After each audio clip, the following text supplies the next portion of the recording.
Hello everyone, welcome back again to another video. I hope you all are doing so well. Today I'm making gari recipe. This is how Ghanaians make their gari, a perfect way to make your gari and in a simple way as well. So let's get right into the video. As you can see, I'm peeling my cassava, and after that I'm washing it in water to get all the dirt from it very nicely. Moving forward, I will be cutting up my cassava into smaller pieces because I will be blending this cassava. So I need to cut it so my blender can blend it very well. Whilst that is going on, if you haven't subscribed to my channel, please do well to subscribe to this channel. Comment down below because commenting really helps this channel as well.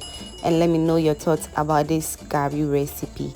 So next I'll add in just a little bit of water for easy blending and blend until everything becomes smooth, just as it's saying right now. So this is the right consistency I'm going for. Next, I will be fermenting my blended cassava for at least 3 days or 4 days to ferment very well. So the reason why I'm fermenting this cassava is that I want my cassava or my gari to taste really good after roasting it. And trust me, if you don't ferment your cassava, you're not going to get the perfect gari taste that you want. So I'll place my cassava in my chiffon cloth. So that's what I'm going to tie my cassava in it to ferment for at least 3 to 4 days.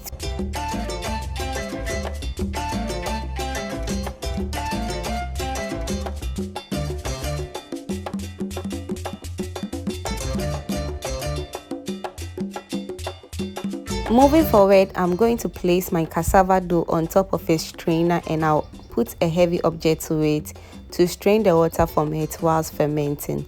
So this is after 3 days of fermenting, and just look at how the cassava dough looks. It looks a little bit flat because a lot of water has come out from it. You can see the water looks a little bit slimy. That means it has really fermented very well. As you can see, the cassava looks a little bit moist. That means I still have some water in it. So I'm going to get a clean chiffon cloth or a clean napkin to squeeze out the leftover juice in my cassava very nicely. You can use a food presser if you have, but for now I'm using this clean chiffon cloth to squeeze out the juice. Make sure to squeeze the juice out very well because we really want the cassava to be very dry before we can even roast it.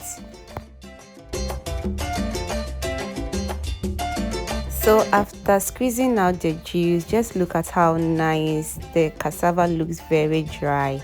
This is the right consistency I'm going for. So I'll repeat the same process until I'm done squeezing out the juice from the cassava.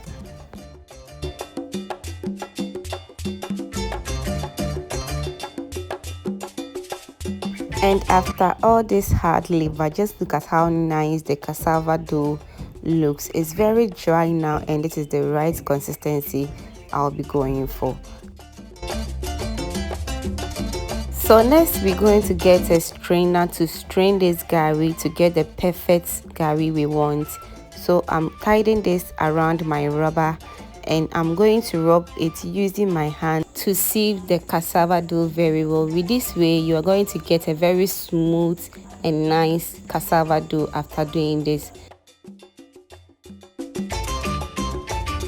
So this is what I was talking about. You can see some of the cassava couldn't blend very well.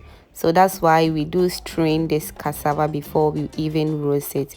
And if you don't have the net I use in straining the cassava, you can use this strainer as well. It works perfectly fine, but this strainer takes very long time to sieve the cassava. So just look at how smooth the cassava looks. At this point, your cassava dough is ready to roast, and we're going to make our gari simple as that. So let's get right into it. So in a heated pan, I'll add just a little bit of my cassava dough on it, and I'll stir this periodically because I don't want to turn my gari into yaki yaki. Do you know yaki yaki? That's how we make it, but we don't want that. So we're going to stir this periodically, and always make sure your fire is very low so that you can get the perfect gari texture you are looking for. You don't want to over roast this one at all. We want the best and the delicious one as well. So I'll stir until I get a very crunchy gari. As you can see, my gari is very moist. That's why you see it sticking together. So when it's done, it won't stick together as you're seeing right now.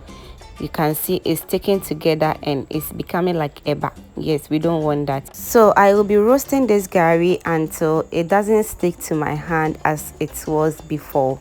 So that's what I'm going to do.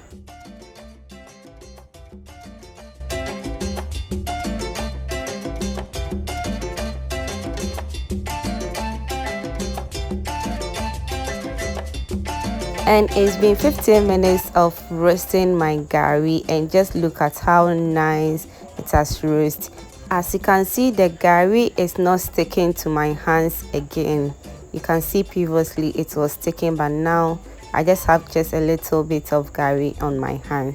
But I will be stirring this for extra 5 minutes for the gari to roast very well.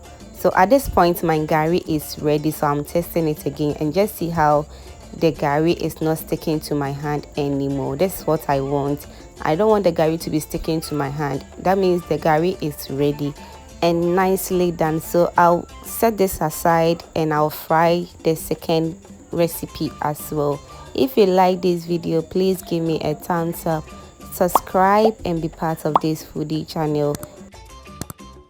And do you see the difference in color over there? The roasted gari looks a little bit creamier than the one we've not roasted.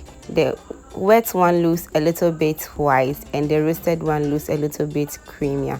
So with this recipe, I'll add in 1 teaspoon of palm oil to it and roast this until it is nice and ready. With this, we are not going to add anything apart from the palm oil. So that's the secret. If you really want your gari to be looking like the ones we buy from outside, especially in Ghana here, then you need to add palm oil to your gari to roast very nicely as you're seeing right now. So I'm checking if it's nice and ready and it's sticking to my hand a little bit. So I'll roast this for extra 5 minutes and just see how it's not sticking to my hand anymore. That means your gari is ready and nicely done. Guys, what do you think about this gari recipe? Do you like the white one or the yellow one? They all taste the same. It doesn't have any different taste. And if you've watched this video to this point, that means you are a proud foodie member. Thank you for watching and stay blessed.